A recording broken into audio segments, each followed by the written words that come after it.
Hello and welcome back to my channel, or welcome to my channel in the first place. Today we have an Iwaizumi X listener. It's of course by Boobop on AO3, the link will be in the description, go check them out, and let's go ahead and get into it. He can't really recall the exact moment he fell in love with you. It happened so slowly, starting off with the tiniest flutter of butterfly wings in his stomach, eventually blooming into a feeling so strong he couldn't even begin to describe what he felt for you. And sometimes, bitterly, he'd lay in bed, staring up at the ceiling, knowing that he loved you first. Not that it would have changed anything really.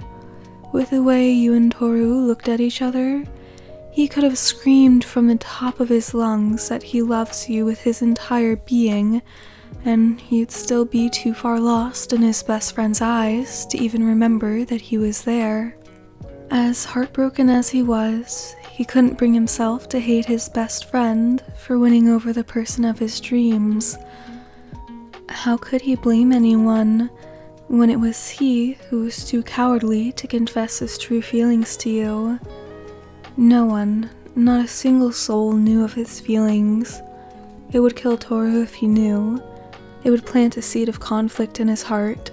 Should he stay with you knowing that Iwaizumi's heart broke every second you didn't love him?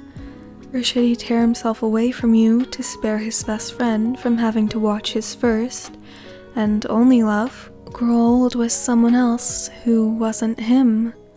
He could never do that to him.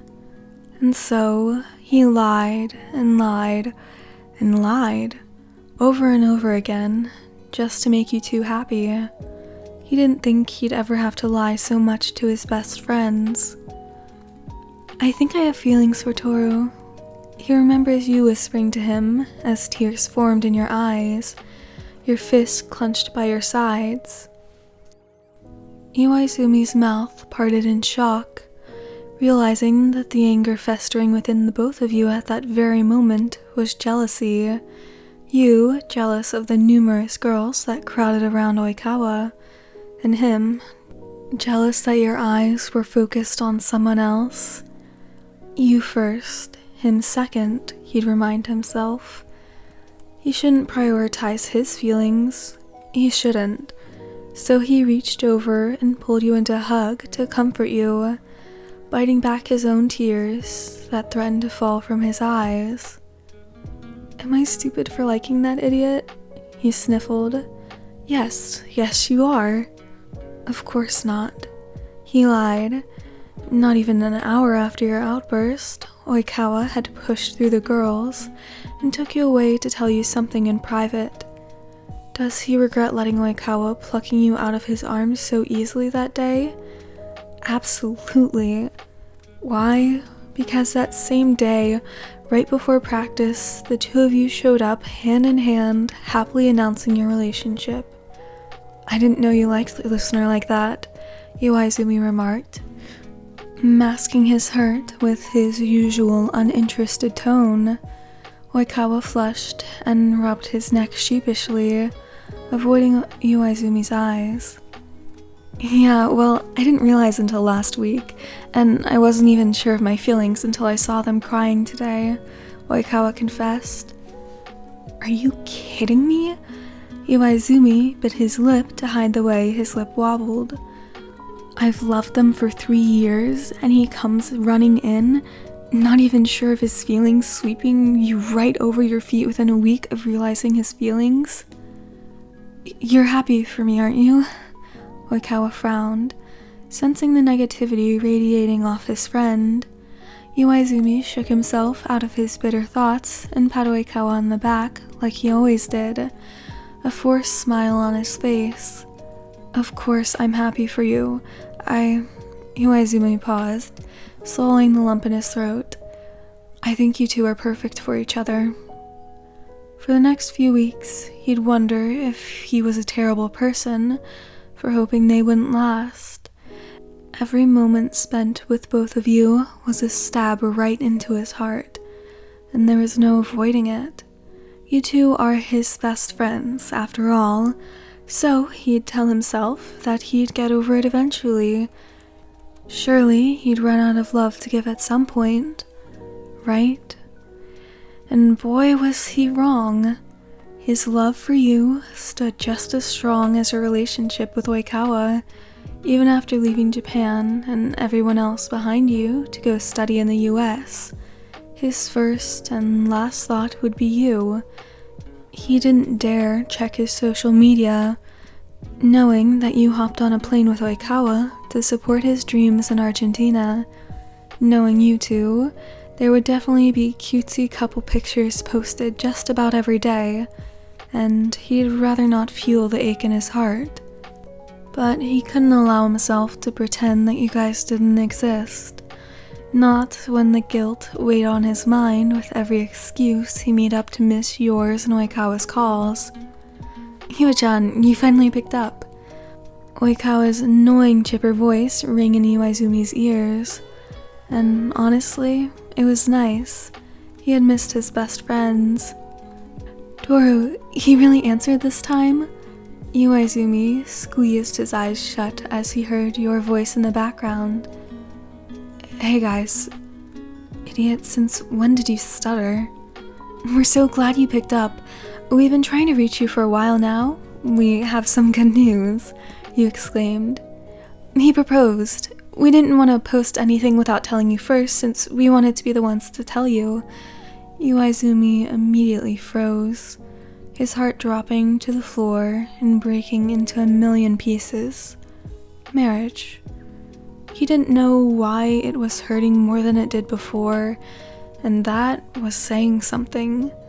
And then he realized that as much as he convinced himself that he wasn't holding on to this stupid hope that the two of you wouldn't last, but marriage, it felt so permanent. You weren't even married yet, but it was set in stone, carved in the cracks of his heart. Iwa, are you there?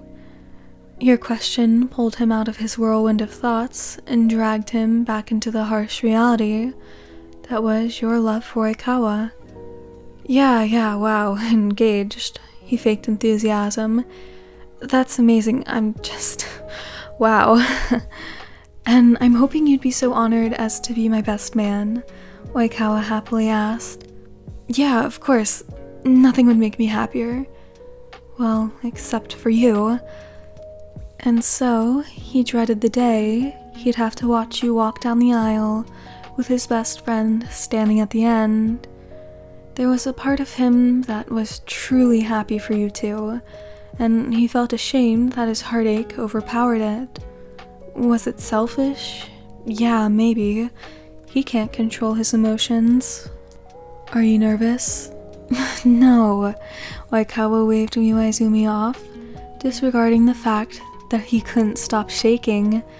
It's totally not like I thought I could think up the vows once I'm at the end of the aisle. I'm seriously not panicking about not knowing what to say. For the first time that day, Iwaizumi cracked a genuine smile. It's been a while since he's seen his idiot best friend lose his composure. It was refreshing, maybe even a little nostalgic. Shigegawa, you've got nothing to worry about, trust me. Do you need help writing it? He offered, gesturing to the vanity where notepad and pen sat amongst the makeup. Oikawa gave Iwaizumi a grateful smile before sitting up. I just don't know what to say. There's so many things I want to tell them and it all just gets jumbled up in my head, Oikawa sighed. So please help me come up with some beautiful poetry to impress them. I've got it. You just sit back and relax. Let your best man take care of it. Iwaizumi grinned, clapping the groom on the back. Thank you, Iwa-chan. And so, he wrote the vows for the groom of the person he's always wanted. Listener, you are the first and last thing I think of every day. There are no words to describe the extent of my love for you.